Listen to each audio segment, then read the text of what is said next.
Friends, అందరికీ నమస్కారం. నేను మణి. ఈరోజు రాగి రొట్టెలను పగిలిపోకుండా పూరిలాగా పొంగి ఎన్ని గంటలైనా మెత్తగా ఉండటానికి నేను ఎలా చేసుకుంటానో చూపించబోతున్నాను. మరి ప్రాసెస్లోకి వెళదామా?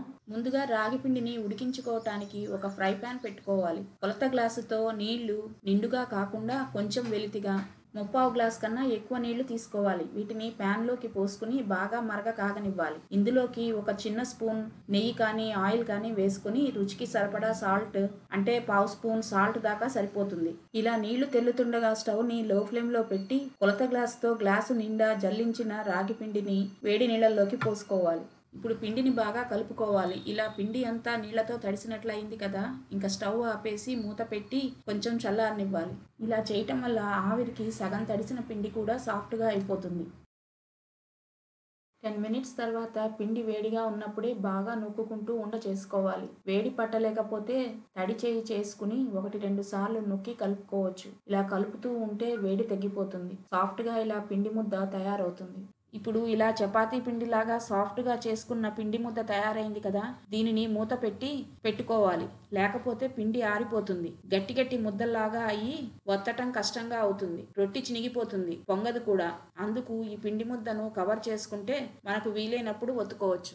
ఇప్పుడు 1 గంట తరువాత రొట్టి ఒత్తుకునే ముందు ఒకసారి మళ్ళా పిండి ముద్దను మర్దన చేసుకుంటే సాఫ్ట్గా అవుతుంది. అప్పుడు ఉండలు చేసుకుని ఒక ఉండ తీసుకుని మిగతా వాటి మీద మూత పెట్టి పక్కన పెట్టుకోవాలి. ఇప్పుడు పొడి రాగి పిండిని ఒక కప్పులోకి పోసుకుని పక్కన పెట్టుకోవాలి. ఇప్పుడు ఒక ముద్దను తీసుకున్నాం కదా, దాన్ని బాగా పిసికి సాఫ్ట్ చేసుకున్నాక పొడి పిండిలో ముంచుకుని బల్ల మీద అంటుకోకుండా కొంచెం పొడి పిండి వేసుకుని చపాతీలాగా ఒత్తుకోవాలి. ఎక్కడా విరిగిపోకుండా ఇలా రాగి చపాతీని చేసుకున్నాం కదా, ఈ చపాతీని తడితే పొడిపిండి రాలిపోతుంది. అప్పుడు వేడెక్కిన పెనం మీద మంట సిమ్లో పెట్టి చిన్న చిన్న బుడగలు వచ్చే వరకు తిప్పకుండా కాలనివ్వాలి.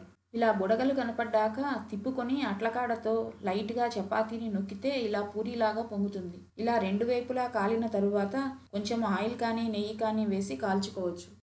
కాల్చిన రొట్టెలను బేసిన్లోకి వేసి మూత పెట్టుకుంటే ఎన్ని గంటలైనా మెత్తగా ఉంటాయి. అంతేనండి, మంచి మసాలా కర్రీ లేదా పచ్చడితో చాలా రుచిగా ఉంటాయి. మరొక మంచి వంటతో కలుస్తాను. Thanks for watching.